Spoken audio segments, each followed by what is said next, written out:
having the lecture publicized on social media, on YouTube especially, so that we can later revisit the talk. Okay.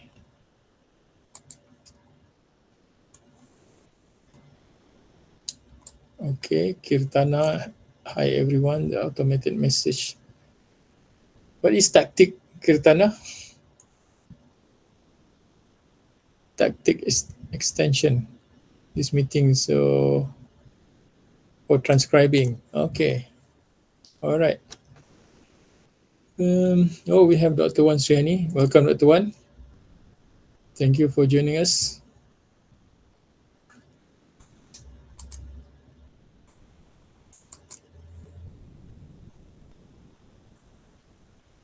Okay, let us give 2 more minutes for everybody to join.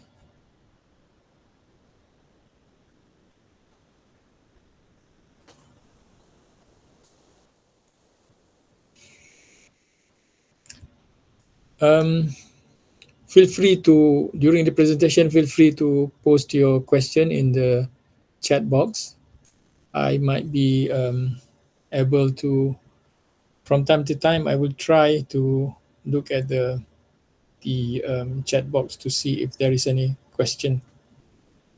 Okay.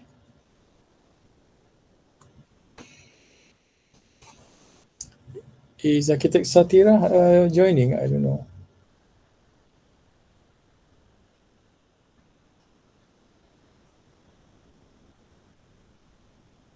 Kah, tak ada. Tak apa.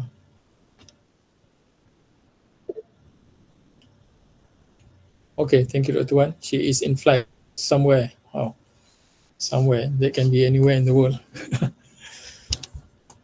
Okay, I think, wow, New Zealand. All right. I hope New Zealand in the, as in the other continent, bukan kampung New Zealand. Okay, so let me start the lecture. First of all, thank you everybody. For those who are joining from outside UPM, a bit of introduction. This lecture is a series of input lectures meant for the students of final year studio in the Master of Architecture program in the Faculty of Design and Architecture, UPM. The lectures will be presented every week or every other week, depending on my ability to churn out the slides every week. Okay. The name Desilo Architecture is actually of something that we discussed earlier. We have 3 units in the studio, and one of the unit is called Nexus Architecture, meaning the joint, the intersection between different realm, different parts of knowledge and different discipline. So the idea is for the students to have an aerial view of knowledge, not just in architecture, but in philosophy and in economy, in sociology, so that they would be able to traverse in between silos. So that's why the term these silos are used. Okay. All right. Let me. I have to share the whole screen so that you will get a better view of the slides. Okay, I have to stop sharing this one. In the meantime, let me add somebody as a co-host so that I could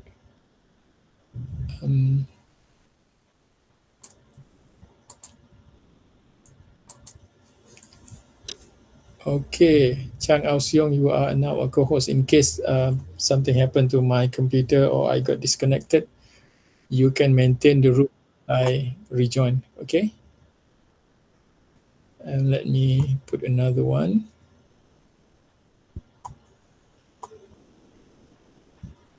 Tan Chi K. Okay, you can as okay. Okay, let me stop sharing this one and share my whole screen.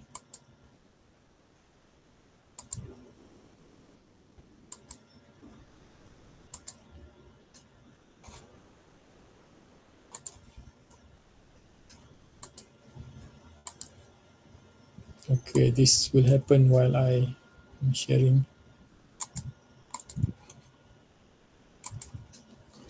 So now I cannot see the dashboard of Google Meet, but I hope everybody can see the slide. Okay, can somebody say something? Is it okay? Can you hear me well? Yes, sir, we can hear Okay, you. thank you very much. So I will start the talk today. The title is Architecture in a Fragmented World. I was trying to find the best title for the talk, but I think the key of my talk today is on fragmentation. Okay, in the process of siloization, before you have silos, your mind should be able to fragmentize the world into smaller chunk, and we will go through what happened when we do this. Okay, um, I will start with the fragmentation on the metaphysical level. Why do we do this? Why we have the urge to fragment things in our mind? Okay, and then we will look at the social, economic, and cultural fragmentation as a result of this metaphysical fragmentation. Okay, and then we will look at the effect of fragmentation in architecture, urban design, and town planning. Okay, in fact, I will also touch a bit on economy, on philosophy, and how they are interrelated. Okay, and in the end, I will show some architectural example of how the built environment can be defragmented. I mean, also we use the term desiloed for us to have a better solution. Okay. Okay. Let us begin by some working definition. Okay. Um, for the purpose of the talk, fragmentation, we can take it as the process of separating a phenomenon into separate components that enable a knower to treat each in simpler forms. You take off something when you want to solve a problem. Even when your car have a problem, you have to take it apart. To look at the various parts to identify the problems and to solve the problem. Okay, and this fragmentation happens very early in the mind of thinkers, and we will see where it begins. Okay, this it can start as early as Aristotle, but then we will go through the ages to see how this developed. Okay, later this fragmentation was translated into art, architecture, science, and other humanities.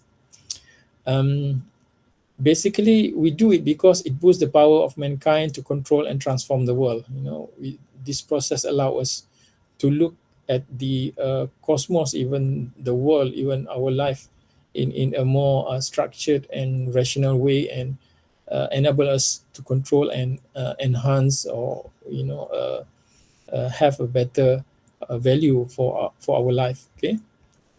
However, we shall see later, its overdominance results in civilizational and environmental crisis, and this um, can be demonstrated in architecture, urban design, town planning, so on and so forth. Okay. Okay. We start with fragmentation of the mind. Okay. Of course, it starts when we talk about the modern mind. It starts with the Greek philosophers, Socrates, Plato, and Aristotle. But then it goes into the Islamic civilization, the rise of science, and then to the Western Enlightenment.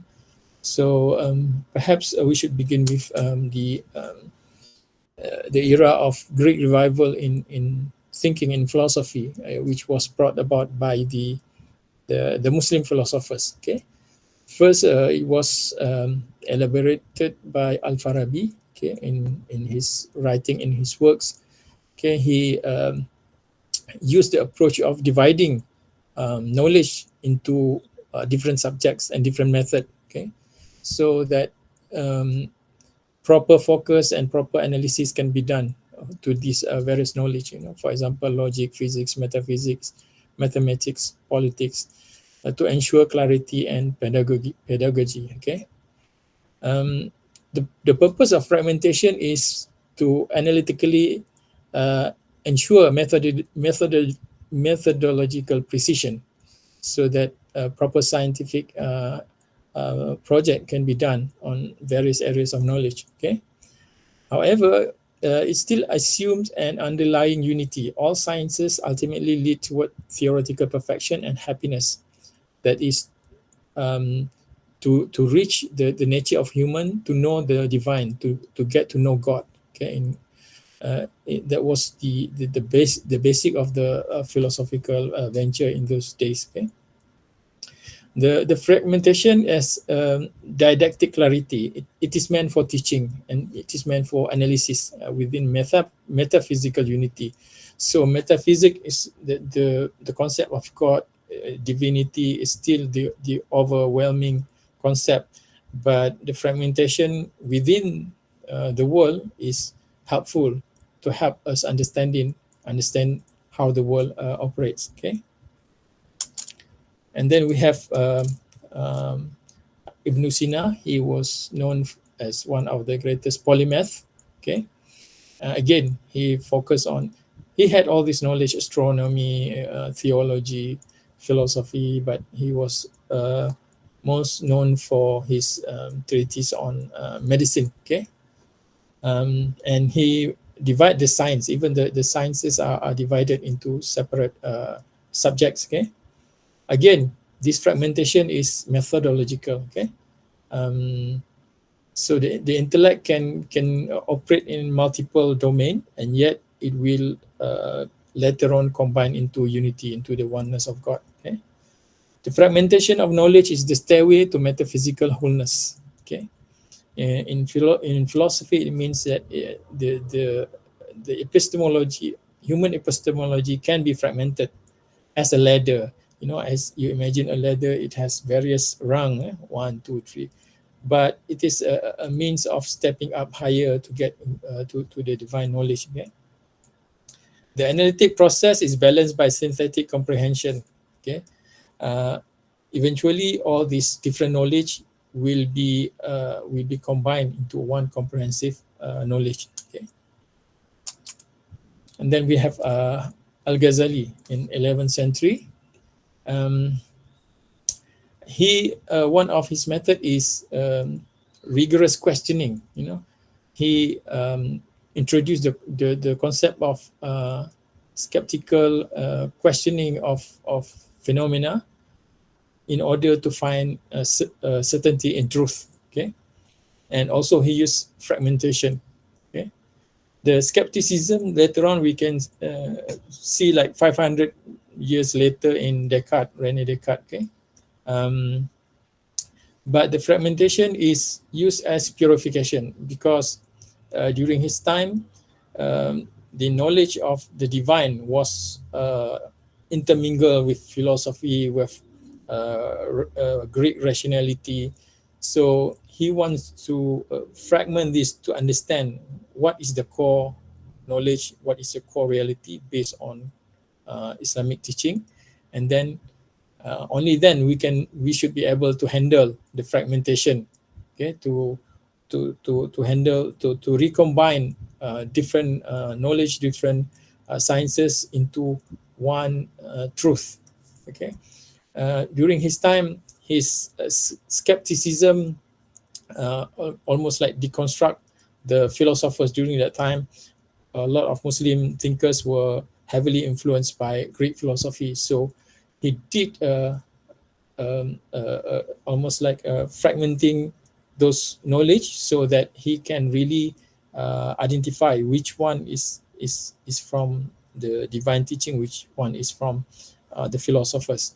Okay, he is often attributed to attacking philosophy, but as a lot of other scholars had argued, actually what he did was trying to clarify the position of philosophy, where it should sit. Okay, it should be it should sit under the divine knowledge of Quran and Hadith. Okay, so it's almost like a spiritual surgery, breaking down inherited forms to discover the unity of truth through experience. Okay, after he had done all this fragmentation, then he himself tried to find unity by um, almost like adopting an ascetic life, zuhud. He traveled anonymously in the desert. He went from city to city trying to find the core the core knowledge of life. Okay, so the characteristic of Islamic fragmentation can be identified as such. First, it aims towards unity. Okay, because it starts with unity, tawhidic, one God, everything emanates from God. Okay, but to understand God, we must understand these various fragments. Okay, the distinction is made for understanding, not domination. Okay, to understand God, we need to understand all the knowledge in particular details, right? And the fragmentation is an analytical process towards synthesis. Okay, they did not just leave the fragments as it is. They would later on combine it into a oneness of truth. Okay, um, moral and metaphysical hierarchy. Okay, they acknowledge the importance of metaphysics. Okay, parts are not equal fragments, but ordered reflections of the divine pattern. Distinction reveals relational balance, not ontological rupture. Okay, everything is combined together, and there are hierarchies of knowledge. Of course, the Quran, the divine revelation, is the highest. And then integration of knowledge and being. Analysis never loses sight of the spiritual unity of truth. Reason, akal and revelation, wahyu, intellect and heart remain interdependent in the pursuit of understanding. Okay, so they understand different faculties of human. They have akal, they have intellect, they have intuition, and these are all valid way of knowing the world and finally knowing God. Okay, and then we move on, like almost like 500 years later, we have Descartes. Okay, Descartes started off almost similarly the way Al-Ghazali started off with skepticism. Okay, he introduced the concept of mind-body dualism. Okay, he said that in this mind-body dualism that the mind is something that exists really, but it is separate from the body. Okay, and he named it res cogitans and res extensa, mind and matter. Okay, it separates knowing from being. So human itself can be separated from what he knows. Okay, so this is part of the mind and body dualism. It objectifies nature as machine, making it immeasurable but lifeless. Okay, one of the famous image that is being attributed to Rene Descartes is a mechanical duck. It looks like a duck, but once you open it, you can understand it is a working of parts. Okay, and it turns architecture, science, and economics into disciplines of control, not communion. So when you treat the body as a machine, it can be controlled the way you control a machine. Okay, and this often led to reductionism. Okay, treating separate component as the basis of reality. Okay, unlike in the Muslim thinkers, they started with divine unity, and you break it down to various parts, but eventually you combine it. But what Rene Descartes did is, okay, the metaphysic, the mind, the metaphysical aspect are separated. So the body can be treated as mechanical parts, physical parts. Okay, so it is ontological. The nature of mind and body, he give a different definition of these two things. So this will lead to later fragmentations, moral, social, artistic, from this mind-body dualism. Okay. Yet, however, even though he divided the entities, he still maintained the single truth. He still believed in God, in unity and divine authority. Okay, and then we come to another thinker, Francis Bacon. in his work Novum Organum. Okay, he focused on empirical method, that things can be experimentally controlled, it can be measured, it can be whatever is visible to the senses. These are the reality, these are the truth. Okay, so um, once you divide between the parts, for example, you divide between, if you can control how a heart work or an eye work, then you put them together, you will have a being. Okay, in during his time, his focus on the matter, the body part, that led him to disregard metaphysics as something that is beyond science. Okay, and he believed in induction, that is, if you understand the parts, you can understand reality. If you understand what you have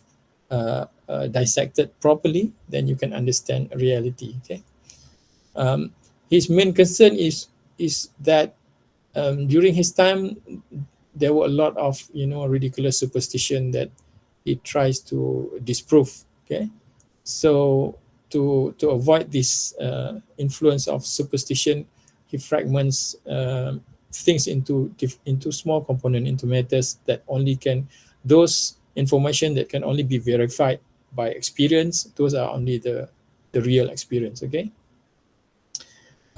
so he can be said to develop the basis of scientific objectivity through reduction. Okay, and then we have Isaac Newton.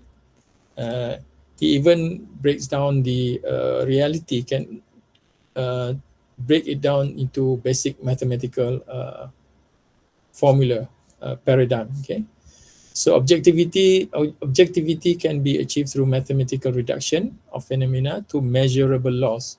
So reality can be ascertained by measurement, by mathematics. Okay, the physical world becomes a predictable mechanism, stable under universal principles. Okay, so during his time, um, he proved through mathematics there is such thing as universal principles that is applicable to all, regardless of time and place. So this is, in a way, he is isolating physical laws to justify the fragmented mechanistic worldview, separating physical system from metaphysic, observation from meaning. Okay.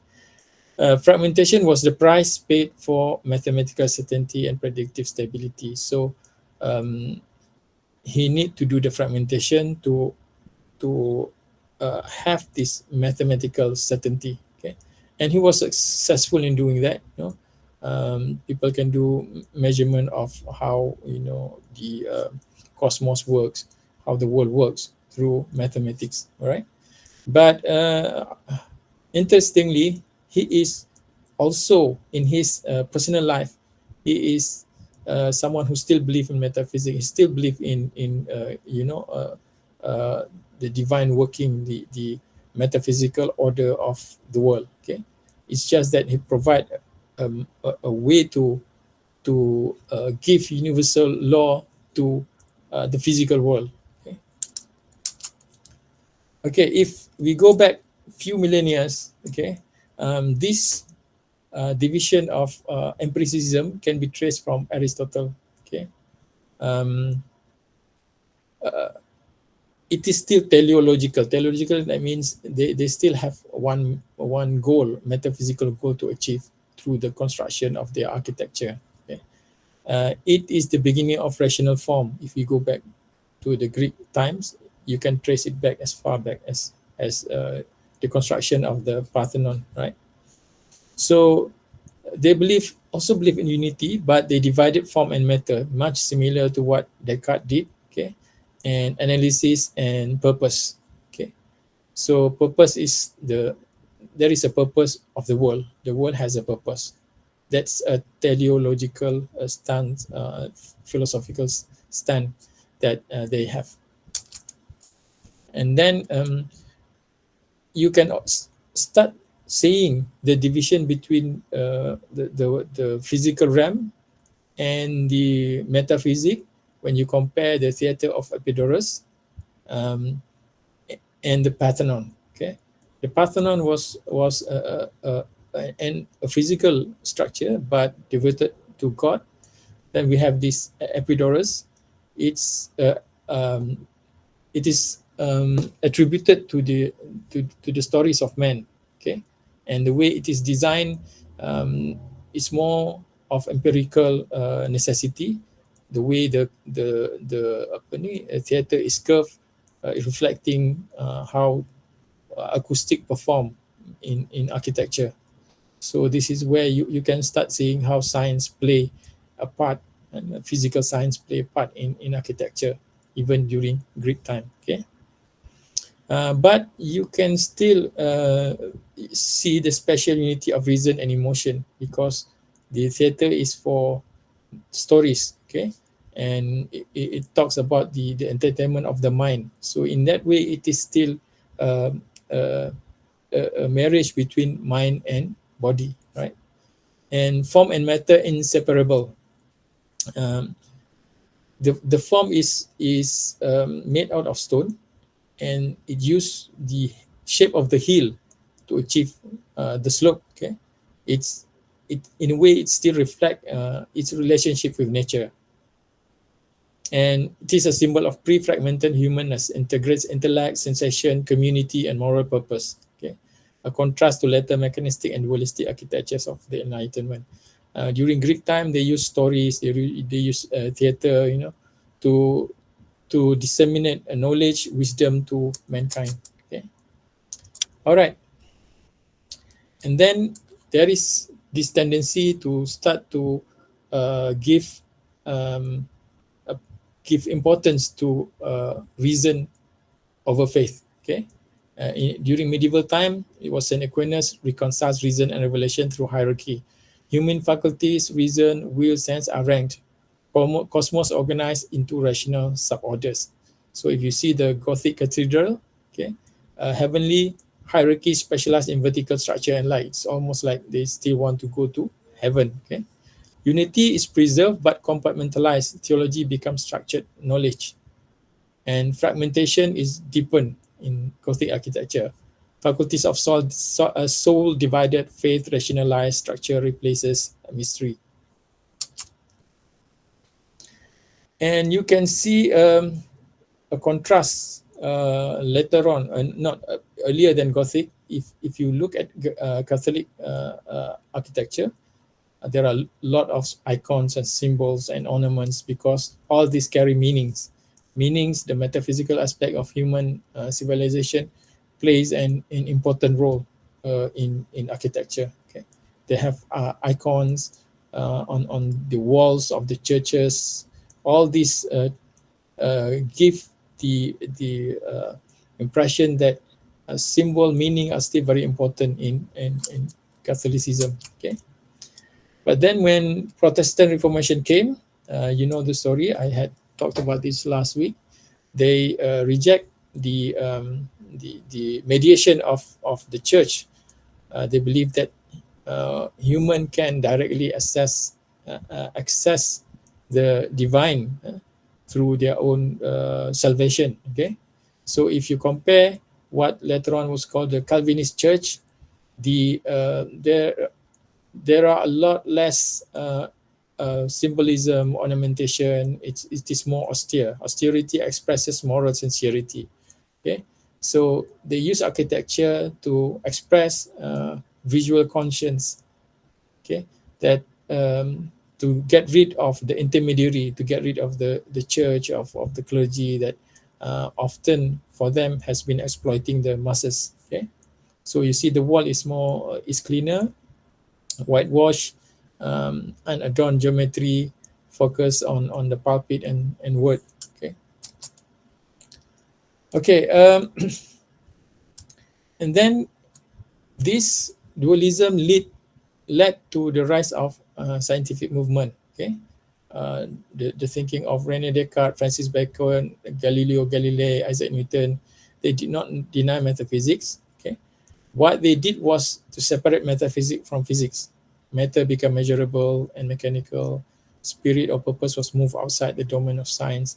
This marks the beginning of dualism, not its total victory. Okay, Metaphysics remain as theology of philosophy, but no longer inside the method of science. Now science began to take a life of its own, even though the thinkers didn't think so, but science began to uh, take its own course without the engagement of metaphysics. Okay, and then we came to the age where Immanuel Kant come along, and the he exalted even more reason, empiricism, and progress. Okay, Kant's critique of pure reasons didn't reject metaphysics outright, but declared it unknowable by empirical means. We can know the thing in itself.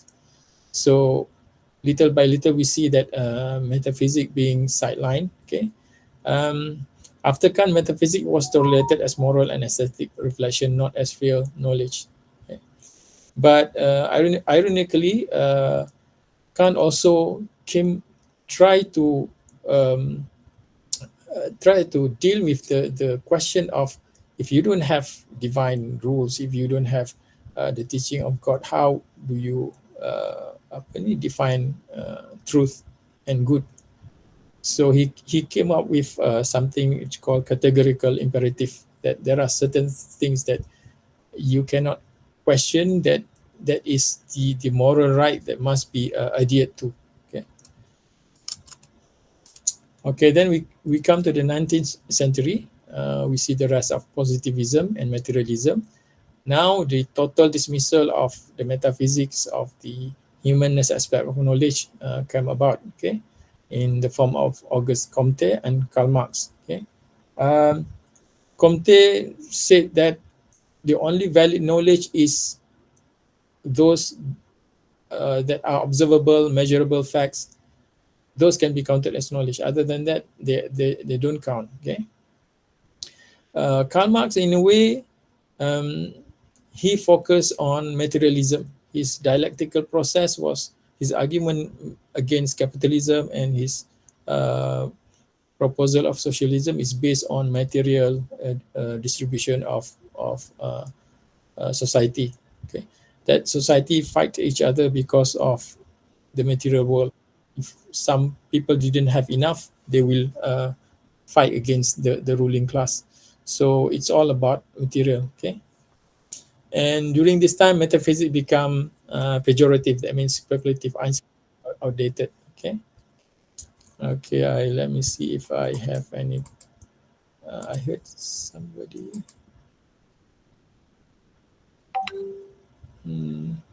Okay. Why do we tend to adopt Western philosophical frameworks so readily instead of seeking aside from holistic alternative? How may we balance between Western analytical thought and Eastern metaphysical wisdom contribute to more human, sustainable, and culturally responsive architectural practice? Okay, good question, Dr. Wan.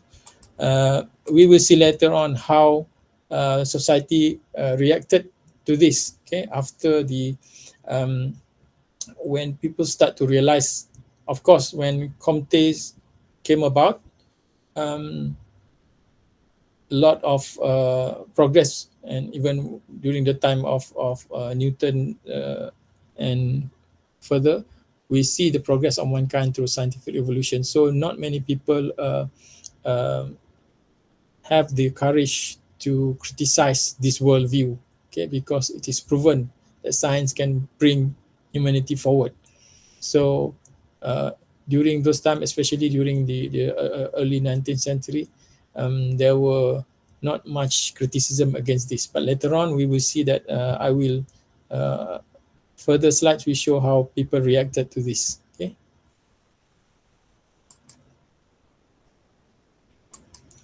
Okay.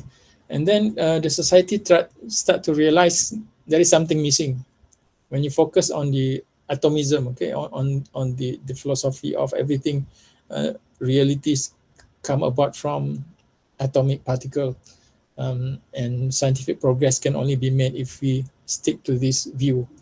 But then society to start to have to lose meaning, because if you detach metaphysics from the physical world, then the question is, what is meaning of life? Okay, why we do things?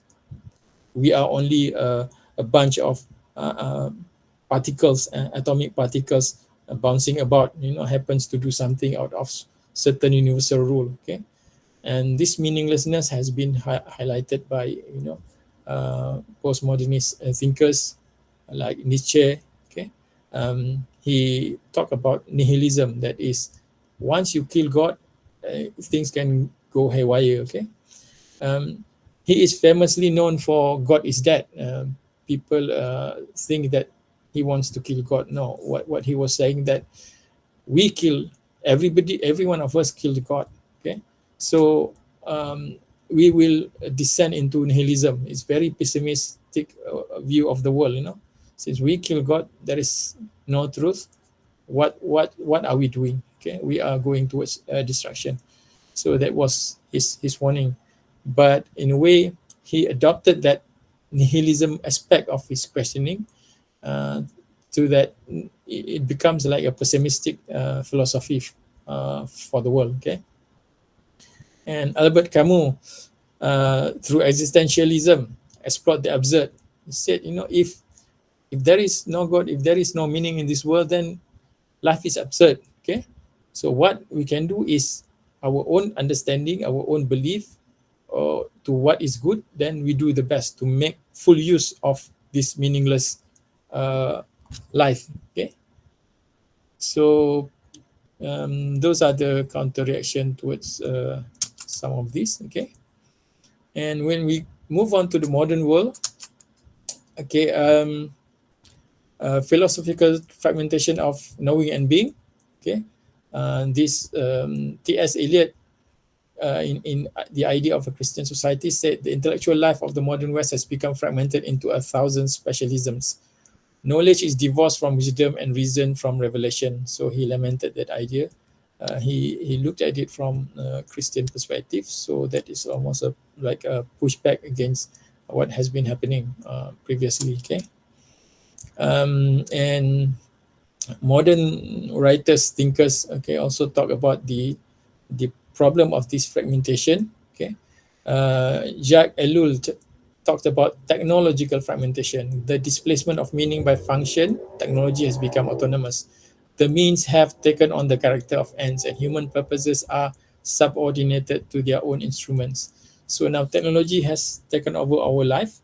Uh, for example, we need a car to help us to get through our life, right? To travel from to work, to go to school. Okay, but there comes a point that the car itself is the purpose of our work.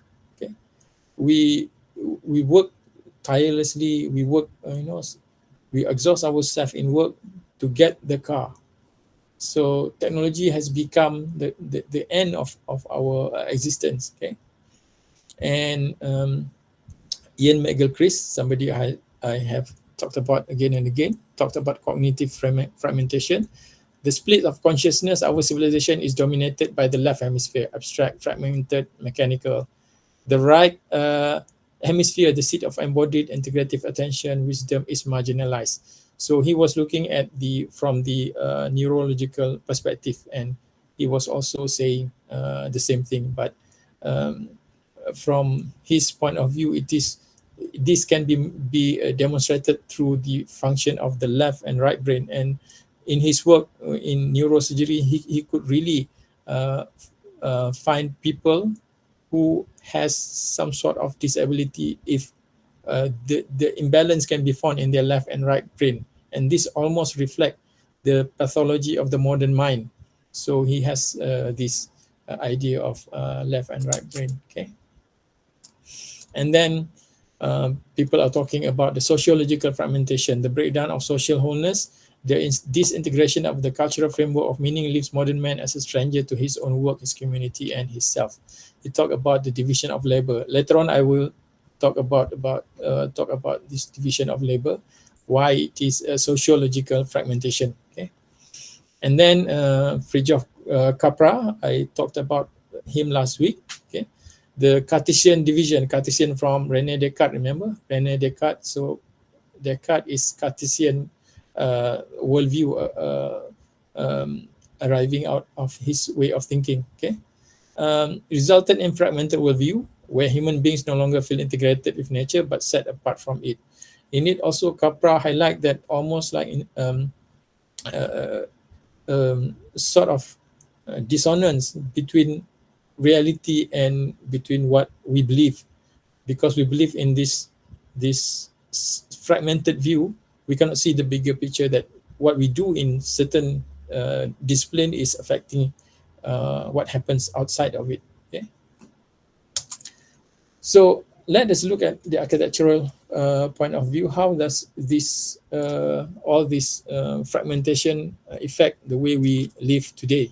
Okay, um, when we divide life, mind and body, okay, we believe in rational deduction, not embodiment. The world becomes a machine. Okay, I have said this earlier. Okay. For example, panopticon. Okay, it's a Cartesian laboratory. You can see um, life as a uniform distribution of entity. You know, one human being is the same as another, and you can control it in one universal physical law. Okay, and this is represented by panopticon, the architecture that was developed in early 19th century. Okay, um, architecture as mechanism, not organism. It's a way of controlling. You can control people because people are mechanical components. You can control them. If you have 10 cars, okay, they have the same needs. Okay, you can view them as the same machine. Okay, if you're talking about the same model. Okay, so the fragmentation is complete. You subject and object, mind and body, observer and observe, the total split of humanness. So the one who is viewing the human is the observer, and he can manipulate what he observes. That's in a way is the basis of when human want to control the world through industrialization, through science, through capitalism. And in the 20th century, there are other thinkers who will try. Sorry, the slides are a bit jumbled. The slide should go earlier. Okay, there are a few thinkers that was trying hard to reintroduce metaphysics into the way we think. Okay, among them Heidegger. He talked about the issue of the notion of being. Being is something that is not is not that there is no boundary of being within within the physical world. Okay, so the ontology of metaphysics is being revived again. Being is something else beyond what the physical world can know. Okay, and then other thinkers and philosophers also have the same views. Okay, and quantum physics also arise questioning the basis of physics itself, but we will get to that a bit later. Okay, so we can see this in postmodernist architecture, how people try to reintroduce meaning. Okay, but somehow during the postmodernism, it was more like a tongue-in-cheek reaction to the loss of meaning. When they reintroduce meaning into architecture, it has become almost like a a mockery of what has been lost. Okay, it seems playful. It seems it was it is almost as if the connection with the divine truth with metaphysics has been a total loss, and what they are doing is just a surface play of how to reintroduce meaning into architecture. Okay, and we get to deconstructivism. This is deconstructivism realize the fragmentation of the world, of the mind. Okay, but what they proceed to do is to highlight this rupture, this fragmentation, to make people realize actually we are living in a very fragmented world. Okay, and it is translated into architectural form. Okay, the structure does not reveal a coherent being, rather it performs becoming rupture, difference. Okay, it becomes a metaphysics of disintegration, being reduced to event, trace, and fracture. So in the late 80s, this was among the popular movement. Okay, it's a questioning of what is left after fragmentation. There is no single truth. There is no unity of. There is no universal truth, because everything is imposed on a being of various fragmented metaphysical, the remnants of the fragments of the metaphysical world earlier. Okay, so the ontological cause of deconstructivism, it did not rebuild a new ontology of presence. It just said that there are various metaphysical realities we are responding to, but it's up to the designer or to the individual to choose which one, which truth that they want to respond to. Okay, it is a successful critique against the loss of meaning, but it does not really offer a new um, unity of truth again. Okay, it is a philosophy of negation, not of renewal. It reveals fragmentation but offers no path to defragmentation. Okay, and then we have parametric architecture. Differentiation and continuity. So the smoothness is achieved through computational, not ontological. It does not need human creativity or ingenuity to come to a beautiful form. You can use mathematics in itself to produce, what we observe as beauty, as if. Okay, sorry. Okay, so over the ages, we can see that how fragmentation of humanness had happened. Okay, right from Aristotle, scholasticism, Renaissance, and until the Enlightenment. Okay, the focus more and more towards individual and towards our rational and towards what is empirical. Okay, this is an example of when we have the Calvinist Reformation. You compare it to the when then they have, after the Calvinists, remember the Calvinist movement, they try to achieve simplicity, getting rid of ornamentation, getting rid of mediation of the church.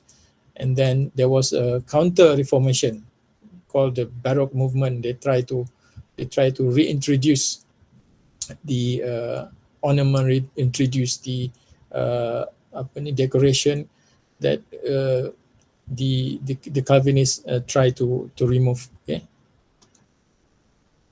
and then we come to a stage where the rational mind now becomes the ultimate power, have the ultimate authority. Reason, order, and universal geometry as the highest expressions of the mind. Okay, not human themselves, but there is a universal truth. This is almost based on the universal truth of Newton. Okay, you can have a perfect circle, perfect square uh, that does not exist in nature really, but exists in our rational mind, in reason and order. So it became the basis of architecture in late 1800s, in late 18th century. The cenotaph, okay, the ideal city of uh, in French, I don't know how to pronounce that. Okay, the order is the diagram itself can become the order. Okay, the mathematical diagram, the universal truth of form can become the order of human. Okay, symbolically, these architectures of the mind without body, precise, conceptual, abstract, human emotion, ritual, or sensory experience are secondary to intellectual clarity. Okay. Okay, this was the panopticon. I think I have talked about this earlier. Okay. Um, okay. This one is just a summary of what has been exposed. If you want to look at the architectural implication of mind-body dualism, you can see from this table. Architectural form, if you base on reason, geometry, and abstraction, it is idealized sphere, cube, pyramid. Okay, and the body. In architecture, you can see we have new types of building: factories, barracks, hospital, to treat the body, to treat the need of the body. Factories produce goods for the body. Okay, barracks to train the body to become good soldiers or good sportsmen. Then we have hospitals that treats the body. Okay, so you can go through this list to try to identify how does this dualism pan out in architectural expression.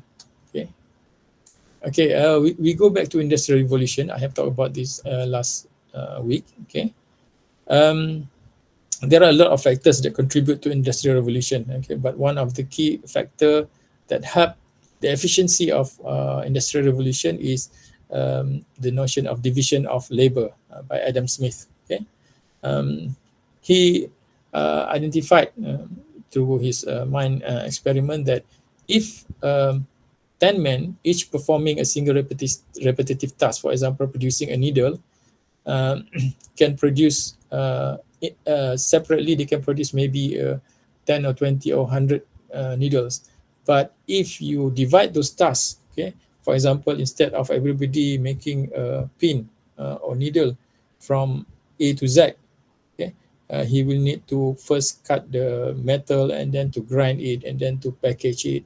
It will take if you divide the labor, if somebody is cutting the metal, somebody is sharpening it, somebody is grinding it, and everybody is focused on one specific aspect of the work, then efficiency will be boosted.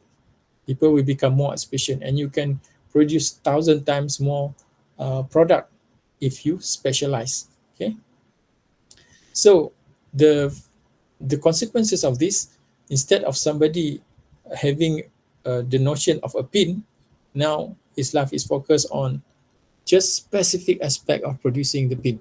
Okay, efficiency increase, but the human understanding of the process of the pin is being fragmented. Okay, and people does not have the satisfaction of producing a pin himself. Okay, the worker, once a holistic craftsman, becomes a fragmented organ of production, no longer understanding the controlling the whole process. Smith himself, he admitted he saw the dehumanizing effect. The man whose life is spent in performing a few simple operations generally become as stupid and ignorant as it is possible for a human creature to become.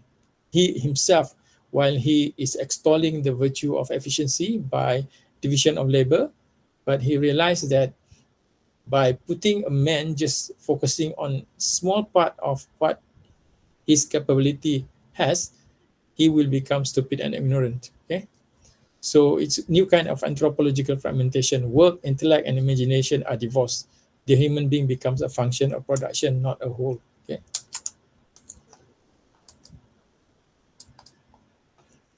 This is different from the works and society in pre-industrial revolution. Okay, before that, goods were produced small scale and localized in small workshops, often attached to the master craftsman, and sold locally or nearby markets. Like I said, he has the control of the production. He can decide how many he wants to produce. He can decide who he wants to sell it to. He can decide the design or the color of it himself, depending on the context of his life. Okay. Mass production was not possible, and long distance trade was difficult due to primitive transportation. So the production methods is basic hand operated tools. Okay, and they have guild systems. Guild systems, these are a group of people who share the same craftsmanship, so they can work together to control the price, to improve on their craftsmanship, to seek together the supply for their new factory. So they have this cooperation among themselves. Okay, and the way education was taught back then was apprenticeship model. So if you want to be a shoemaker, okay, you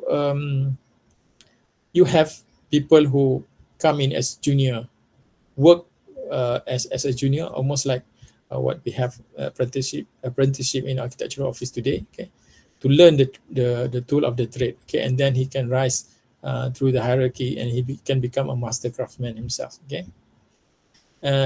So the emphasis on skill and craftsmanship, and normally the product produced by these craftsmen were custom made and built to last. Okay, normally a single artisan can have the control of the whole production process. Okay. Okay. No, mostly this cottage or this workshop are just next or within the house of the master craftsman. So work and life is inseparable in that way. So he can attend to his life when it's needed, and it was his call. Okay. And in terms of community, often self-sufficient, relying on cooperation and local trade to meet their basic needs. So the integration of the craftsman with the community be total. Okay, it has to be a very close, because they know each other, and they know who is the maker, and even the community probably supplies some of his raw materials. So that kind of connection was still very strong. Okay, this is different from the pin factory by Adam Smith. Okay, so when we have the division of labor by Adam Smith, so the place of work become centralized factories and mills. Labor relocated from home to mechanized urban centers. So now people are moved from their homes. They move into, even during the enclosure movement, people are being herded towards the city to become labor into these factories. Okay, the nature of labor, fragmented and repetitive. Each worker performs a single mechanical task on an assembly line, and working time is a fixed clock time. Okay, it was controlled not by the master craftsman; it was controlled by the industrialists. They bought a machine. They expect a production capacity that match the machine capacity. So human must make sure that this this maximum production achieved. Okay, human and machine relationship. Machines as masters of pace and precision, reducing workers just as operators. So they just pull in levers, flick switch, move certain wheels. So that was their job. Okay, so this gave rise to urban capitalism, separating work from nature, meaning, and community. Okay, and this was again our famous guy Karl Marx criticized this. Okay, industrial capitalism divides human life into fragmented spheres. Work become a mere means of survival. The worker does not affirm himself in his work, but denies himself, feels miserable and not happy, develops no free physical and mental energy, but mortifies his body and ruins his mind. Okay, so this is one of his mantra that when he developed socialism. Okay, and people had been revolting and fighting against these tendencies. Okay, in early 19th century in England, there were cases where people revolt against this dehumanization of industry and factory. Okay? So if you look back at the fragmentation project, you can see the fragmentation begins with the mind, but then starts to have implication on labor, on moral and social fragmentation, even in cognitive fragmentation has become the norms in society. Okay, so you can see in architecture, this can be demonstrated in factory system, of domestic and industrial spheres, market towns and early capitalist cities replacing communal forms, industrial design, optimizing function over meaning. Okay, but there are people, retaliating. Apart from Karl Marx, there are some pragmatic ideas that try to counter this. Okay, there was a book by Benjamin Disraeli by the name Coningsby. He talked about how these industrialists should be very empathic to the workers, to the life of the workers. Okay, he gave the idea of how can you integrate a village life for the workers. Okay, now the cities are crowded. They are treated like labor. They are treated like resources. Okay, so in this book, this guy Benjamin Disraeli described a life if the industrialists are more benevolent towards their workers. Okay, and this was taken up by some of the industrialists. You can see the example in Saltire village in Yorkshire, England. He provided for his workers housing, church, school, hospital, and park. Okay, houses arranged in clean, orderly terraces with sanitation, gas lighting, and green spaces.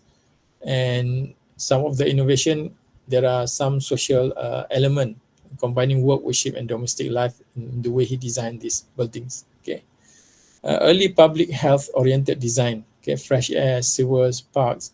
So these are something that has been taken up by real people, and the architect was involved in providing this. So this is how architecture can help thinkers to redress the problem arising out of industrial revolution. Okay. Another example is Bonville Village in Birmingham, England. Okay. It almost create a village-like atmosphere for the workers, because they realize people need this. Okay, these are more humanistic response by industrialists. Okay, and then if we go back to architecture, the attack on ornaments does not stop with the Calvin. Prior to modernism, we have Adolf Loos, who really carry out a very vicious attack on ornament, and he published a work, Ornament and Crime. Okay, for him, ornament is cultural degeneration. Lewis argued that ornamentation presented wasted effort, moral decay, and cultural backwardness. So the evolution of culture is synonymous with removal of ornament from objects of everyday use. So when you see modernist architecture like Villa Savoy, Farnworth House by Miss Van der Rohe, you see the cleanliness, lack of ornament, you can attribute it to this guy. Okay, and one of the famous architecture in during modernism is brutalism. Okay, it grows out of the term given by Le Corbusier, béton brut, and then people translated it as brutalism. But basically, what is happening here is now even the material become a stronger space maker, a stronger participant in architecture. The material itself want to speak. The concrete want to show to the people that they are doing their job. They don't need ornament. So the material world now is become more prominent in brutalism, in brutalism project. Okay, it's called hylomorphic fragmentation, matter without form, presence without narrative. Okay, this is the analysis of, if you do a meta-analysis of brutalism. But when you read brutalism, actually, once the architect adopted the architecture representation, they also talk about humanizing this.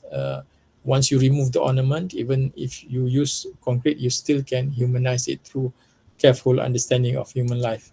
Okay, okay, another very big impact on fragmentation in modern world is zoning. Okay,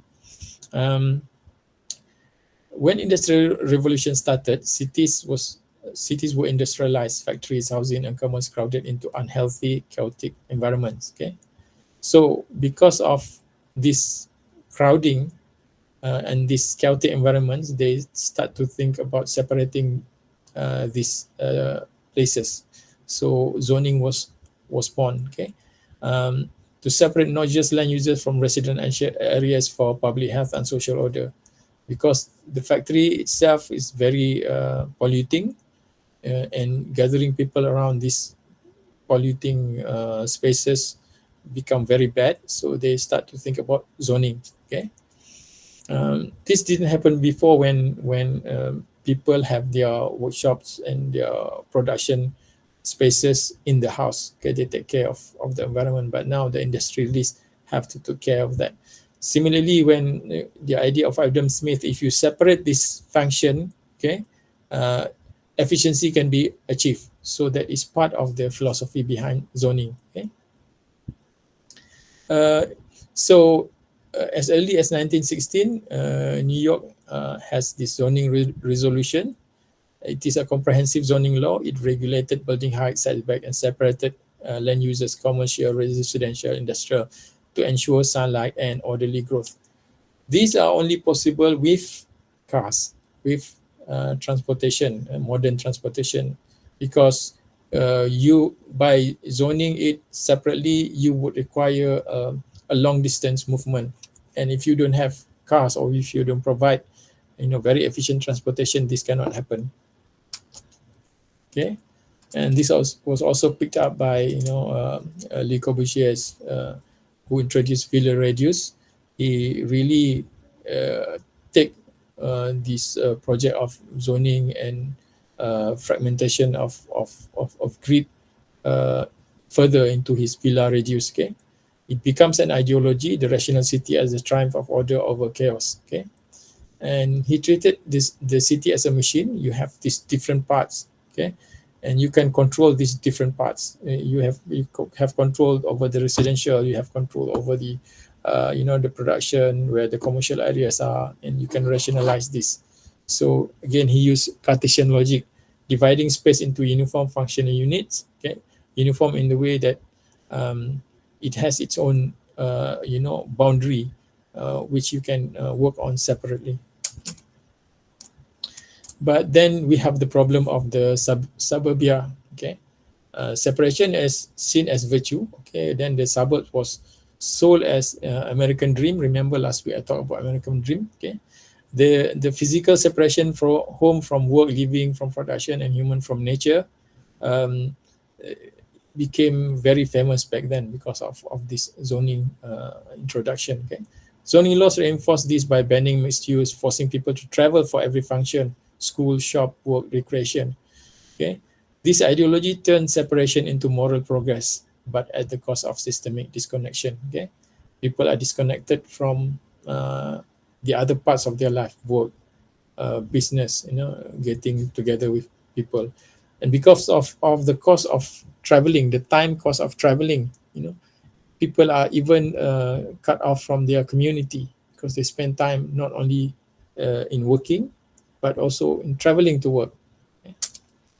And part of it, because of the car dependency, you spend a lot of time on the road trying to get to and fro your workplace. Okay, so you can go through the table to see how the damage by the suburbia.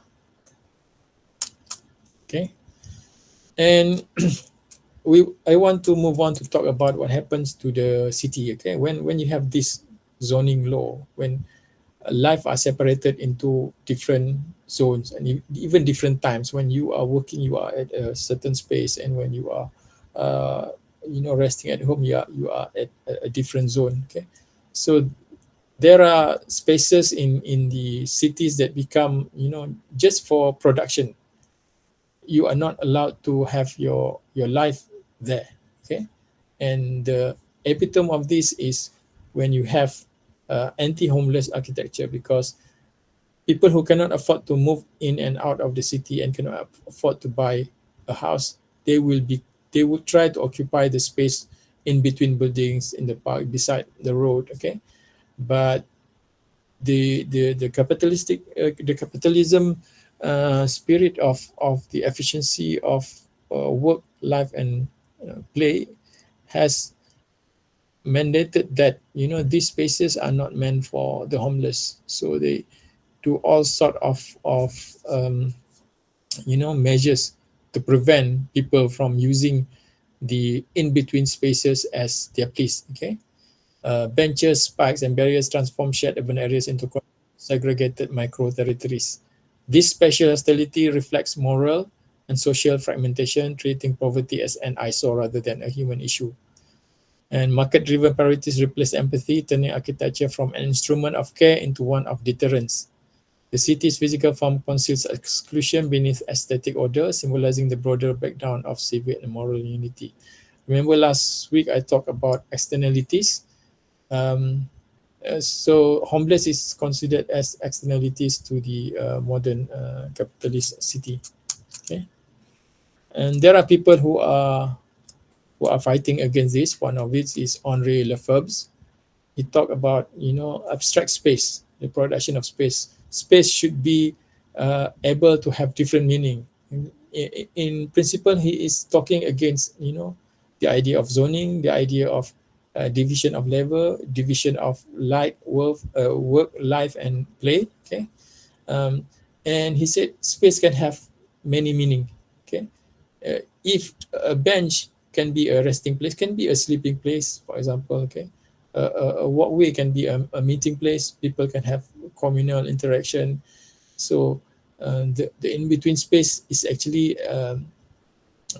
should be given back to the people for them to inject meaning into those spaces. Okay, um, He wants to defragment the city by restoring its human, sensory, and symbolic dimensions. He transforms space from an object of control into a field of participation and meaning, where design, politics, and life intertwine.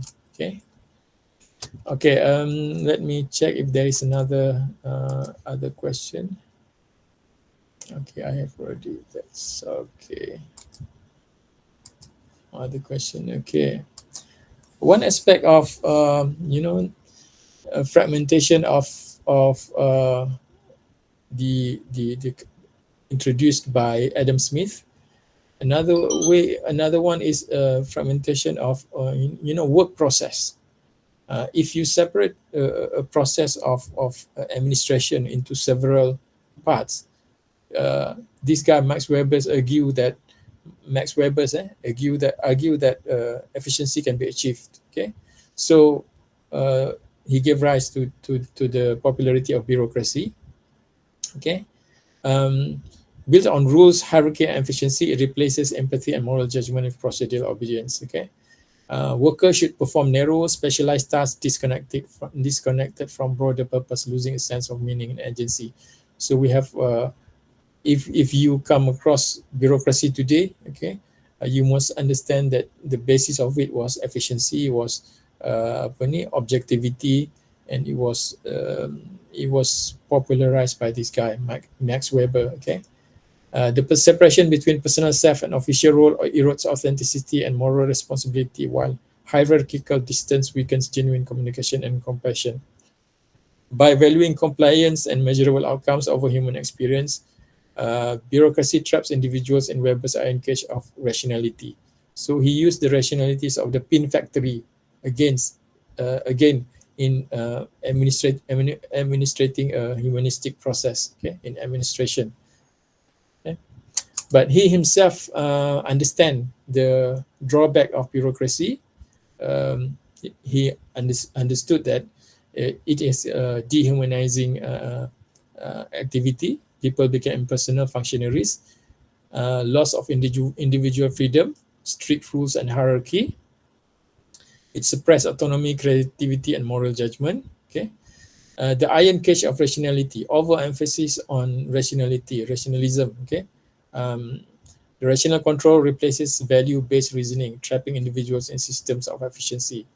Again, alienation of workers. Workers lose connection to the purpose and meaning of their labor. It can happen that one clerk only handles one form of one administrative form. Okay, he would not be able to help or to have control over what happened beyond that form. Okay, because of this, if for a highly bureaucratic organization, it runs the risk of inertia and rigidity. Bureaucracies resist change, prioritizing procedure over progress or human need. Okay, and it can be a power concentration. Those who control the process become very powerful. Okay, he will be able to dictate whether the process can move forward or not if specific part that under his control does not meet his requirement. Okay, and again we talk about counter reaction against all these phenomena. Okay, one of it is a book by Franz Kafka. It's called The Castle. Maybe if you have time, you should read the book or watch a movie of it or a YouTube video of it, whatever. Okay, it gives the story of a land surveyor by the name K. Maybe he uses his name, who arrives in a village governed by mysterious and unreachable bureaucracy located within the castle. So he came to the castle because he was assigned to work there, but he couldn't find his way because there are a lot of bureaucracy. He has to meet various people with various requirements. So he kept moving around in the castle here and there without really getting anywhere. Okay, and it exposes the alienation, absurdity, and dehumanization of bureaucratic power.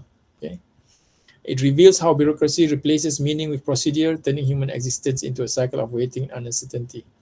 And this often portrayed by the image by this lithograph by Escher or Relativity. I think we have all seen this image once in a while, okay, of staircases going nowhere and very disorienting. nobody have any idea where gravity is. Okay, so and I want to talk a bit about quantum science. Okay, it is in a way a challenge against the atomistic view of the early Enlightenment period. Okay, where they believe that you can understand the universe by understanding the exact location and position of one atom, because this will create reality. Okay? But quantum science is saying that even the atom itself has a very mysterious characteristic. Okay, um, the, the the nature of the atom itself, it has what it's called entanglement. What happened to one atom actually have implication with uh, an atom at other part of the universe. Uh, we don't really know how physicists explain this, but basically it challenged the Newtonian and Cartesian position of dictating universal truth from the position of one atom. So the implication of this was, we remember all those fragmentation happened after the Enlightenment. Okay, it was basically based on materialism, based on atom, but now it creates the fragmentation of life out of atomistic principle, creates all those havocs. But now even physics itself is saying something else. Okay, because of this quantum science, they said that actually truth depends on the observer. If you observe an atom at a particular time, at a particular time, it will behave differently. If you don't observe it, it will behave differently. Okay, it challenges material fragmentation, rejects atomistic separations, reveal matters as interconnected energy fields, and their relationship are just a probability.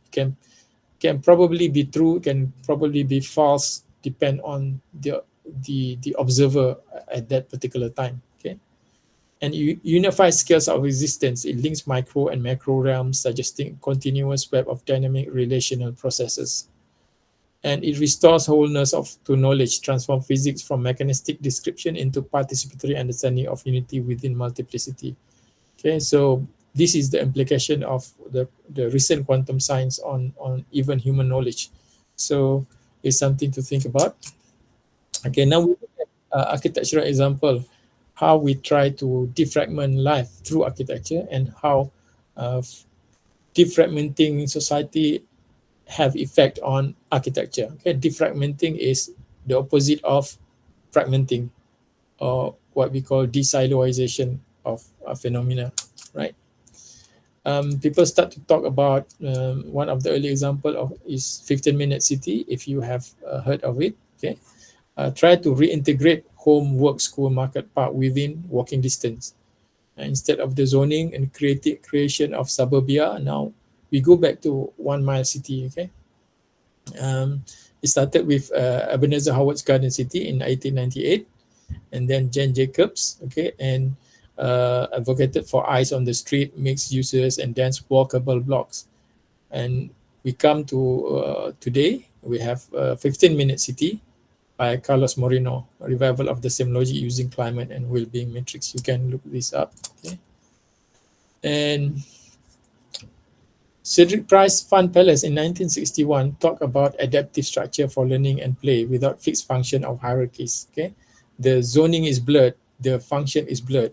With movable spaces, you can relocate the partition, you can reconfigure spaces to your own need at that particular time. So actually, it is a critique against institutional control and architectural permanence. Okay, so it predate open system, cybernetic flexibility, and democratic space making. Okay.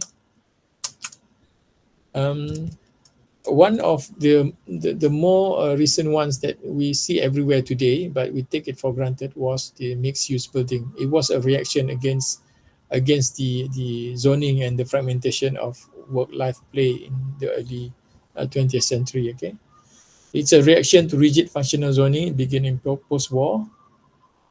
In 1970s, high-rise complexes emerged as solutions to suburban sprawl, aiming to restore city density and walkability. Okay, so if you go into I will try to move very quickly through this because okay, it's almost 4:30 now.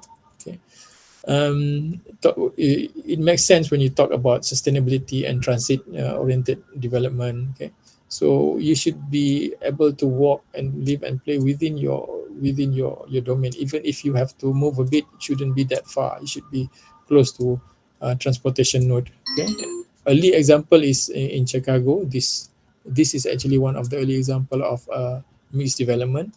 It combined residential apartment, offices, parking, retail, and recreation. But nowadays, we take for granted this is the common thing we see in market. Or even we try to integrate, parks in one tower. Okay, we see this in KL these days. So that is actually one way of trying to defragment the zoning law. Okay, and one interesting development is the concept of open plan. Okay, and it was introduced very early by Frank Lloyd Wright in 1930s. So in a way, it is a defragmenting project because it removes partition to encourage interaction, visibility, and collaboration. It resists bureaucratic compartmentalization. If you want to see one department, you can just walk over to the desk of your friend without having to knock a door. Okay. Um, it blurs boundary. It's promotes sense of spatial and social continuity. But some socialists has argued that is also a fragmenting effect in different way. When you push people for efficiency, you have to survey to put on surveillance on them. Okay, this erode privacy and concentration. In a way, we need fragmentation for our personal life in a way that would make we would be able to divide between work, personal life, play. Okay, but when you put on surveillance, the place become a place of work. You cannot play, you cannot interact, you cannot have community activity because you are being surveyed directly by your employer. Okay, so in a way it creates psychological fragmentation. When you go to the office, you have to behave like somebody else, and when you go home, you are somebody else. Okay, so that's the sophistication of fragmentation that we can see. If you understand humanness as a whole, there need to be a balance between openness and privacy. Okay. All right. One of the reaction against the modern industrialization of construction, and even the separation of profession, fragmentation of profession. You have architects, we have clients, and then we have developers. And the final user of your building, an architect might not even be interacting with the final user of the building because it was being developed by a capitalist entity, the developer. Okay, so the occupants might not even talk to the eventual occupants. For example, you build a house, you buy a house, you will never see the architect. So there is a movement trying to cross this fragmentation by bringing architecture directly to the community. Okay, and people has been trying to do this. Maybe when there is no capitalist interest, then this is more possible for architect to deal directly with the end user of the building. So one of it is Rural Studio, founded by Samuel McBee. Okay, and even in UPM we have our own example, led by Dr. Wan Sriani. It's called Community Architecture Research Team, who has been working with orang asli communities, providing community built homes for them. And so far, they have completed more than 60 houses for these people. Okay, the key philosophy and the approach is citizen architects. The core mission is to educate students to be citizen architects. The students are brought to meet the community, to work with them, to work within their environment, to understand their culture, to understand their need. So in a way, would develop a more empathic relationship with the end user. Okay, um, so this create moral responsibility for the student. Okay, hands-on learning. So the students should be. It's almost like bringing back the idea of a craftsman having the satisfaction of seeing his product being delivered and being used by the consumer. Okay, the community engagement part, of course, you have to really communicate with the community. Where do you want to build? Where do you want to build this facility, the structure? Where are you going to get the supply from? Okay, what technology can we introduce? So these all need to be, you know, intertwined with the dynamics of the community itself. Okay, and they focus on affordability of houses. Uh, the affordability of housing, if you think about it, it is also a fragmentation of the housing provision in under capitalistic system. Okay, houses are being developed by a developer and being designed by a profession and being delivered by a marketing team, and eventually the end user would only get the key from the people who uh, market the product or the salesperson. Okay, so this fragmentation of the process of building a house is something that this community architecture trying to overcome. And in terms of higher learning institution, even the Desilo project, we take off from one of the thesis of UPM architecture student, Yap Yin Ying. He was looking at desiloizing learning in academia. Okay, um, she found out that academia itself today a very fragmented project. You know, we have different faculties working in isolation, and we have different departments working in isolation within the same faculty, and we have different subjects with different expertise teaching them at different times of the day and different times of the semester. So this defragmentation results in almost like when you produce a graduate, they are a defragmented being in the way they look at the world. Okay, so this is something that Yap Ying Ying saw as a drawback in apa ni, architecture, even in the development of higher education. Okay, so the principle that she proposed is there should be decentralization of space. Even the management should be decentralized, removing hierarchies, provide permeability and ambiguity. So you would not be able to tell whether you are in engineering department or whether you are in architecture department. There should be a very smooth flow of ambience that integrate the whole experience into one cohesive experience for the student. Okay, uh, walls can be changeable, can be adaptive. Okay, adaptability and iteration. Even the student themselves should be able to adapt the spaces of how they would want to use it. Okay, and they should be able to iterate to seek improvement, how they can improve the space when they want to use it for particular serendipitous encounters, that the chance meeting of people from different disciplines would create new ideas. The theory of emergence.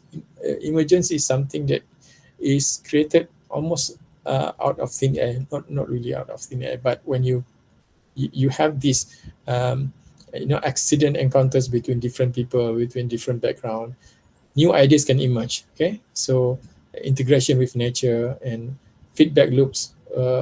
This is something that in the management that she proposed. Okay, and this can be some architectural examples has already been doing this. Okay, one of it is the Stanford School Design Thinking, where if you look at the school, it looks like a school of architecture. Okay, but in effect, it's actually it's called a design school, not architectural design, but a design to solve a particular real problem in society.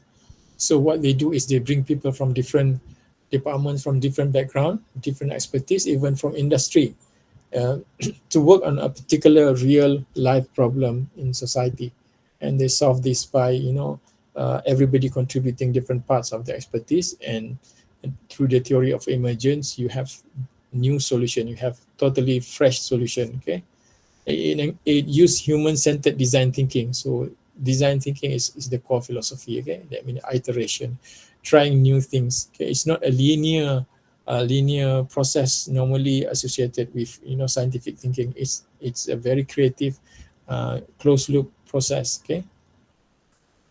um, okay, it's project based. The mindset should be iterative, bridging theoretical knowledge with practical human impact driven solutions. Okay, so the interesting thing is, to me, is the way architects work and architecture school works is almost there, because when an architect produces a building, we have to combine different expertise: engineering, philosophy, sociology, economy, and all that. So it mimics the way architecture studio works, and uh, it is in a way a desiloization or defragmentation project. Okay. And we can see that this concept of desiloization being taken up by companies focusing on innovation, on new ideas. Okay. Again, serendipitous space. These two buildings are on the top is Googleplex, the Google HQ. At the bottom is Apple Park, the HQ of Apple in California. Okay, it used the same principle of serendipitous space. People should be able to meet together from different disciplines. In the circle in Apple Parks, there are various people with various expertise. There are computer programmers, there are chemists, there are people with mechanical expertise, but they have this central space where they would relax and interact, where different ideas can collide and come up with new ideas. Okay. However, looking at the performance of Google and Apple, we know that they are still fragmenting their knowledge between internal and external. Of course, we know that they have trade secret, they have intellectual property for them to, and of course, being in a capitalist player, they want to outdo one another. So there's a sense of an antagonism between these innovative companies. Okay, because they want to to maximize their profit, capture the biggest market. So that still happen, but within them they understand, within the organization itself, they understand the importance of integration, of defragmentation, various silos to get the best result. Okay. I also want to highlight one of my students. Okay, a project in 2020, Leong Yin Ching, he introduced the concept of urban parasite. Instead of doing an architecture to house specific function, um, she identified that in transit, actually, that life can happen in transit while people are walking between the apartment uh, to the MRT or bus station or to the train station. Nowadays, people do work, and even they can sometimes jog to their workplace, for health. And with the now with ICT, people can even work while they are walking in between buildings. Okay, so life can happen. The fragmentation of work, life, and play now become more blurred. While you are walking, you can walk, or you can work. While you are going to your destination, you can play. Okay, so along the way, she provided like kiosks, meeting spaces, even small libraries, cafe, where sometimes you don't need to go to a building to have a meeting with your friend. You just can play and work when you are in transit. Okay, so that's the defragmentation of zoning, even space, even function. Okay, so what she designed was not a building, but almost like anti-architecture. In between architecture, life, social function, life function can happen. Okay. One of the examples that is been highlighted in the desiloization thesis is the floating university Berlin. Okay, so it took the idea of university, but now it opens it up to the public, even to a natural ecosystem. Okay, linking art, ecology, and urban environmental practice together. Use experimental space to reconnect theory with embodied hands-on learning processes. Okay, it partners with local communities to co-produce situated, context-driven urban knowledge. Okay, basically, it's a challenge to the hierarchies of the academic institution, fostering collaborative, self-organized, and open knowledge system. Okay, so it doesn't look like university that we see today, but it's more open to interpretation, more embracing nature, embracing public in a way it had never been done before. Okay, and I'm getting to my last slide. Okay, so urban farming, if you heard of the trend in urban farming, it is actually trying to defragment the notion of having a city and then you produce food from somewhere else. Uh, it's a philosophical reconstruction of the human habitat. It rebinds the split between life and form, matter and meaning, city and nature, and more importantly, food and living. Okay. The garden is the prototype of Desilo environment architecture, where the act of growing restores the unity of being, knowing, and making. Not only it produce food, okay, it also help nurture social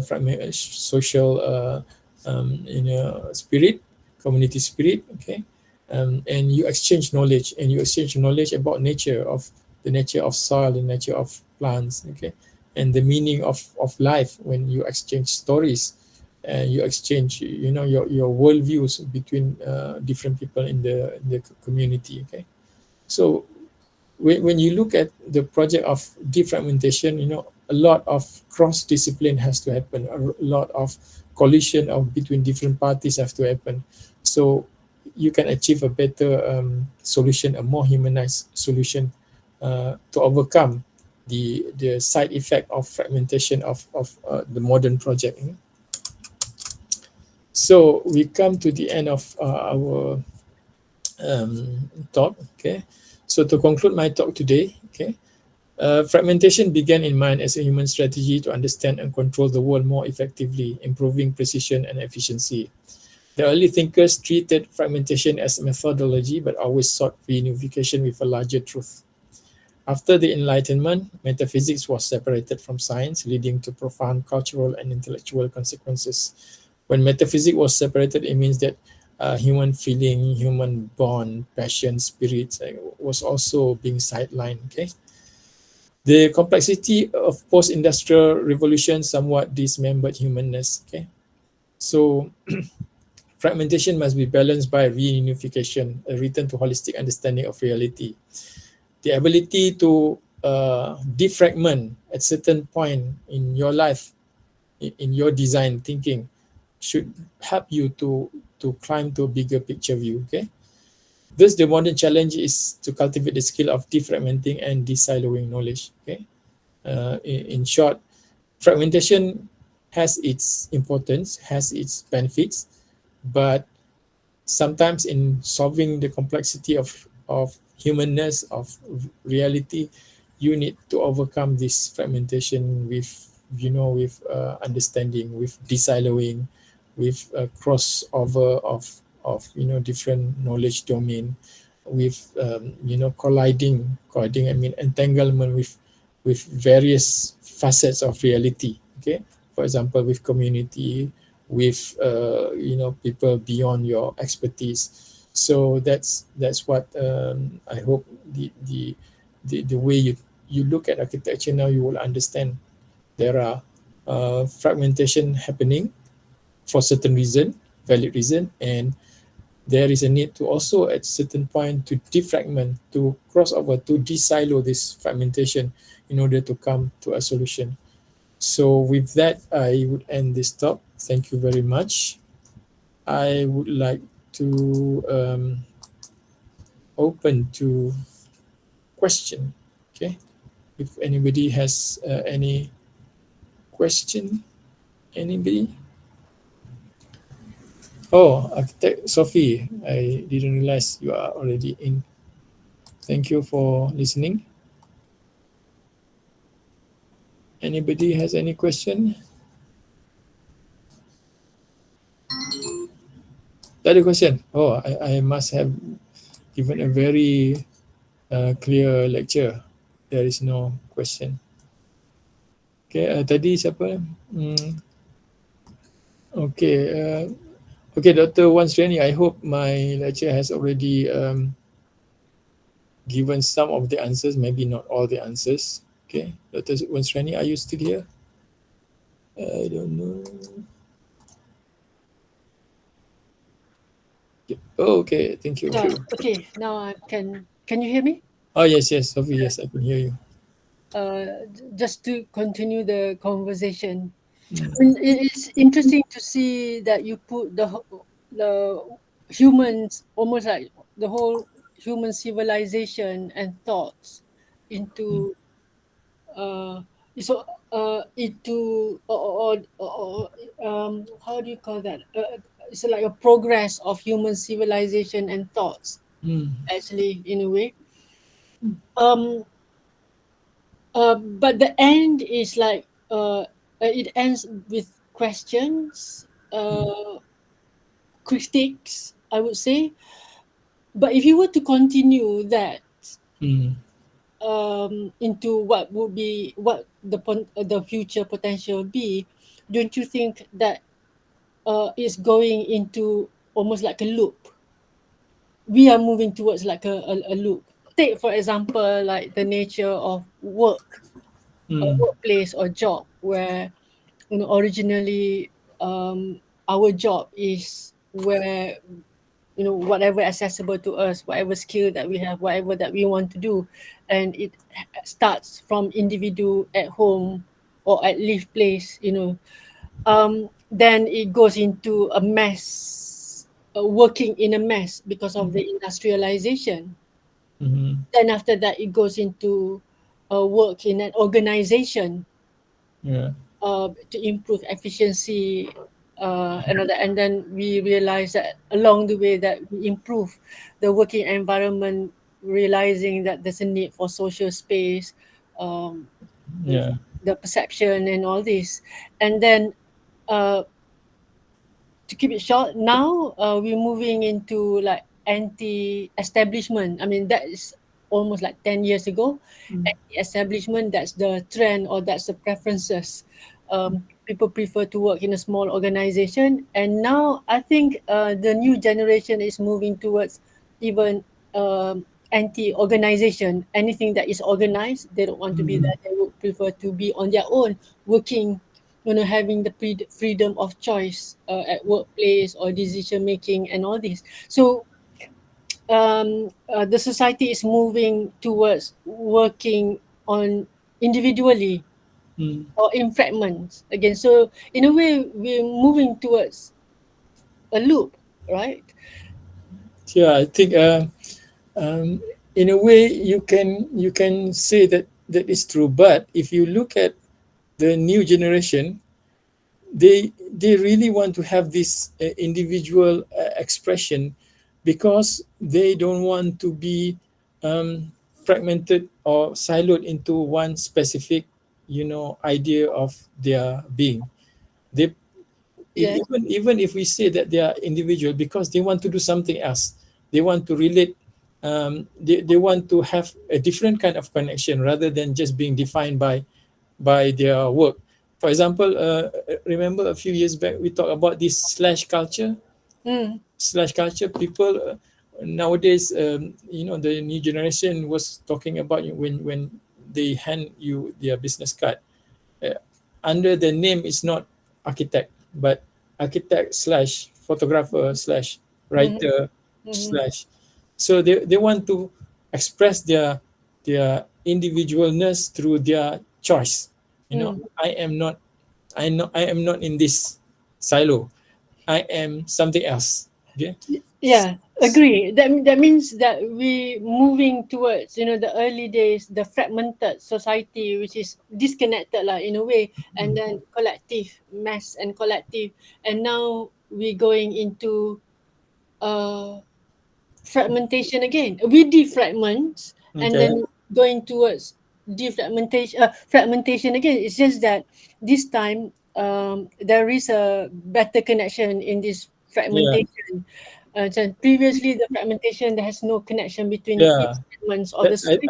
I think that's the key. You mentioned it. It's the connection, because Yeah. previously it was a connected fragments. Okay, it was a connected fragments. they the fragments are connected into a unity, a unified whole. That was the project earlier, that we say that we have this fragmentation, but overall it is united through the trying to be whole again. The mm, problem with fragmentation post enlightenment was the fragmentation was total, that mm, you really sit in the different boxes without really having any idea of what happens in the next silo. Okay, yeah, so in that way, I think because people nowadays they individually they defragment themselves from that silo, so yeah. that they should be able to have new connection to other silos. Correct. Yeah. So it is more like more autonomous. The autonomy of this fragment Mm, is stronger lah. The yeah, idea is that to have the autonomy in the fragments. yeah, So the point I'm trying to make is that fragmentation is not really a bad word. yeah. It's not really a bad word. It's not a It's bad the word. We are moving towards yeah, fragmentation now.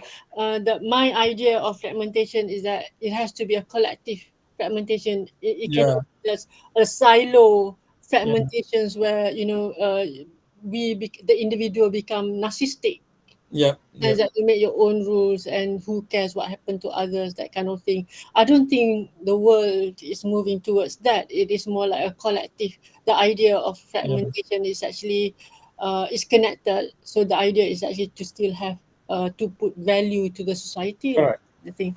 In my next talk, I hope if I can gather my thought for the next talk. Actually, I address this issue. The process of I have this theory that I propose. There is a triad of knowledge disorder. Knowledge will become sick if you have these three things. Okay. Mm-hmm. The first one is fragmentation. Fragmentation itself will not deteriorate the knowledge, like you said.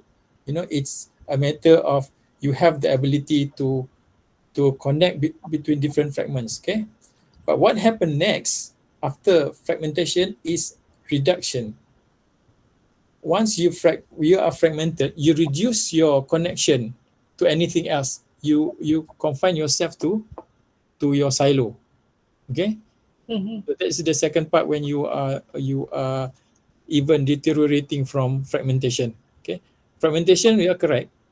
It is necessary. I said fragmentation is necessary for efficiency, for focus, for clarity, for analysis. Okay, but it deteriorates when you start to reduce your fragments into your own silo. You try to reduce the connection to other silos. For example, if when you are study architecture, okay, you should have connection with philosophy, economy, and other things. But if you start to silo yourself only into architectural design itself without understanding the need to connect to the economic ideas, to the sociological ideas, to environmental issues, you will start to deteriorate your knowledge because of that reduction. Okay, and the third one is when you lose the sense of objective, the lose of meaning. What Mm, is the meaning of your silo? It has to serve some purpose. Okay, uh, mm, so that's when total destruction or total degradation of knowledge happen. The fragmentation itself is the first part. If you understand the nature of fragmentation, and you understand the need to integrate with other fragments, yeah. that's the best thing. Okay. Yes, I think that the future is actually lies with this organized fragmentations, Yes. organized fragments ataupun connected fragments. It's the same with work, same with education, especially Yes. because it starts with small fragments, very random, organic, but in that randomness and organic, in a way, it's not collective because it happens all over the world, Mm, different parts of the world and all that. And then we start to put it together and to understand things, knowledge become complex, and we start to segment them is in order, for ease of management and all this lah, development and all that. And then it becomes so fragment, then it lose its meaning and lose its logic. Then we start to think that things have to be is a whole with a context to make sense out of it. So I think it is about fragments, but it's then when you fragment things, then you allow autonomy of each fragment to Mm. decide and to behave and to respond. But like you said, these fragments has to be within a network, a system. It cannot Mm. be a silo. That system thinking, yeah. Yeah, within a system or network, and then and it has to have ultimately it has to have meaning lah, like you said. I Mm. do agree with that. It's an interesting topic to discuss and unpeel in a way. But the point here is that fragmentation at some point, there are a lot of things that at some point that we think that is bad, Mm. but now we reintroduce the word, but in a different context and different meaning, I suppose. Yes, yes. Kalau you refer to macam quantum physics pun, I don't really understand quantum physics, but the notion from quantum physics is exactly what like you said. Okay, when you assign a quality to a phenomena. Okay, something happen to other phenomena that is almost the reverse of what you are saying. If you say something bad, Yeah, something else happens somewhere yeah. that will give the opposite Opposite. meaning of. Yeah. Yes, that's true. Quantum physics is that, I mean, ultimately, from my understanding, quantum physics is that when you explain something about quantum physics, it is not what it is that you explain. It is what is against what you Yeah, explain. I know it's crazy. So you can never get it right in Um, quantum physics in defining the quantum physics. If you think that the atom is behaving this way, mm, but it's actually the opposite. The atom is mm. behaving the opposite way. Um, Okay. Yep. Interesting. Organized fragment or something that Yeah, can yeah. be. We should continue that concept of organized fragments in, Yeah. what if we see the world, you use this model to Mm, actually see the world or to see the future, mm, what the future lies in organized fragments yeah. or In- systemic fragments in a way. But if you put system into the fragments, it becomes a bad word again. It becomes yeah. bureaucracy, like kan. Yeah. It's more like organized and meaningful, Yeah. productive. The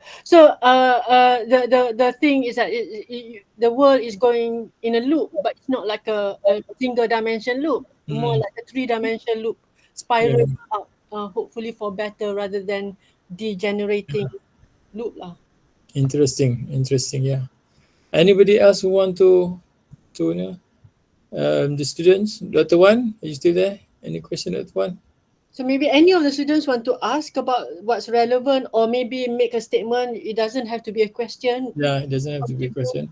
or share what you have, what you have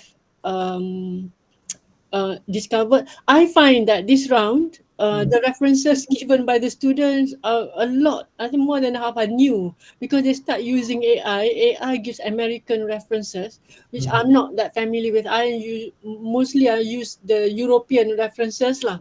Oh, So which is good. So I thought I'm learning a lot from the students as well from their references. okay. Anyone? Anyone? No So, one? so before we end, maybe what's interesting? What's the most interesting topic in your studio, Oh, or anything interesting? I mean, all are interesting, as yeah. I'm sure. Um, To us, anything, yeah. everything is interesting, right? Yep. Only a few have really seen me and discussed in depth lah. Okay. Um, but siapa Nusha kira Sanjit topic? Oh, you think Sanjit topic is interesting? What was it, Sanjit? What was it that you do? Can't remember. Sanjit, are you there? Oh yes, Sanjit was doing motorsport, right? Was it? Sanjit, you're not here, eh? It's Okay. about F1. Ah yes, motorsport F1 in Langkawi. Oh, it's a total apa ni pivot from Turtle Conservation Center. Yeah, yes. Okay, but it can be interesting, just the way you argue about it. Okay, Yeah. Oh, architect Satira is here. Are you on the plate, architect Satira? Tak ada eh? Tak ada. I don't know who. No Shakira. Okay. Alright, kalau tak ada, okay, thank you very much for your attention. You know, hopefully this gives you some very general idea of how to approach your thesis. It's you need this background understanding of how the world works. You know, I know I've been throwing this and that quite a lot, but hopefully you can pick the relevant context for your the development of your thesis. Okay, it is important to trace the idea. You know, sometimes you think your idea is new, but it has been discussed earlier, and it has been, you know, counter argued earlier. So it's important for you to follow the dialectic of the discussion for you to really have a strong you know, conclusion of your thesis. Okay, so I think if I may, I think the most important thing to learn, the most important takeaway from you is actually to develop how our brain should think, to create habitual brain. mm, When we think about a topic, we cannot just talk about that topic in yeah. silo.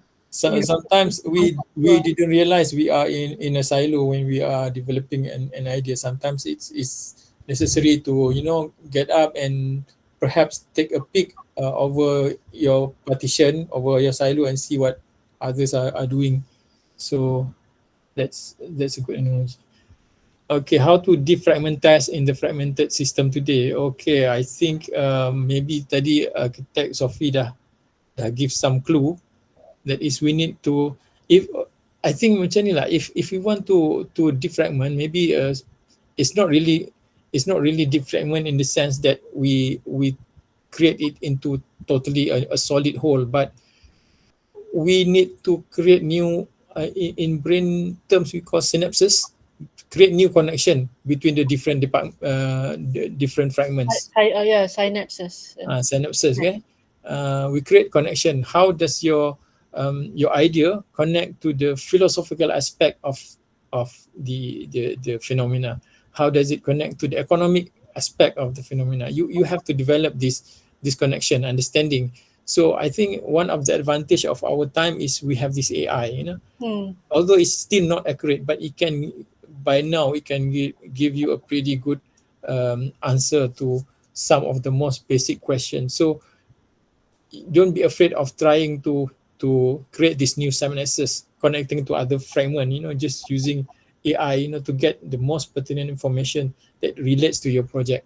So if you even if you look at systemic thinking, the diagrams of their mind map is like, you know, it's not like a spider web. It's almost like you know, an explosion of lines altogether, because everything is connected one another. So maybe that is the way lah. I believe that the power of AI give you really a mental capability for you to create these new synapses, to create Yeah. this connection. If I may add to that, I think the clue Mm. is that like I mean, me and Dr. Zaki always and Dr. Wan also always advise students. The key thing is that you have to learn to have inner conversation, having Mm. conversation with yourself, or having your brain, Mm. the front brain, the side brain, and the back brain having conversation inside between the rational, irrational, the logic, and all this. So what does it mean? It means that when you make a statement, and the other side of the brain will question, what does it mean? Why this? Is the statement true? What has it got to do with this? What has it got to do with that? So then you start answering your own question. Then it leads you to more question and more link. If you don't know the answer to that question, you just ask Mr. AI Mm. uh, to give you the possible answers. So I discovered that I've been using it. I mean, I'm relatively new on AI, probably just over a year, but I learned that my AI is learning from me as well, developing data True. and the True. angle. Yeah. So the answer that he gives, because I tend to ask similar, my curiosity is on the same topic, similar topics. so the AI actually learning from my angle and what I mean by my question. So the answer is getting more and more accurate to what I mean to ask. So Yeah, yeah. so which is a good tool for you to do thesis. By the end of 10 months, your AI knows what exactly your thesis is about already. So keep asking the same AI, pick three AI, keep asking these three AI the same questions, and they learn what you actually mean and what you actually want. And then macam certain things that I ask now, before, like I was asking like digital brain and digital brain and analog brain, whether it makes sense or not, AI couldn't answer me. But 1 month after that, asked the same question. They gave me references. Determine our brain is hybrid. Human brain is actually start to analyze things Yeah. already within 1 month. Okay, interesting. In my talk to the physics conference earlier, in my research, I found out that you know what is the basis of AI? You know what is it? It's metaphysics. It's metaphysics. It was developed by this mathematician. Okay, and he find out that the it has some similarity with quantum physics, that certainty cannot be developed through mathematics and rational logic alone. Yeah. Human intuition plays a big role in developing AI. So even in that sense, AI also, in a way, that's why you can see that even AI make mistake because it mimics the way human thinks. Yeah. Okay, so that is interesting. Okay. Uh, Example kan, Dr. Zaki, when I ask something, question that is quite broad, and then I kata, would you like me to summarize in academic paper as a research, or you want me to summarize it as part 3 exam question? I think, what the heck? The AI actually psychoanalyzing me. Interesting, interesting. So, but I Soon, soon in the future, I can ask, what has Dr. Zaki has been asking or researching this. maybe. So okay, thank you very much, everybody. Okay, perhaps maybe next week there will be no talk because I have something else on Friday afternoon, but I will let you know. Okay, so thank you very much for your attention, for your time. Hopefully this helps in a bit. So bye bye, goodbye. Thank you, everybody. You. See Bye. you. Bye. Have a good weekend. Bye.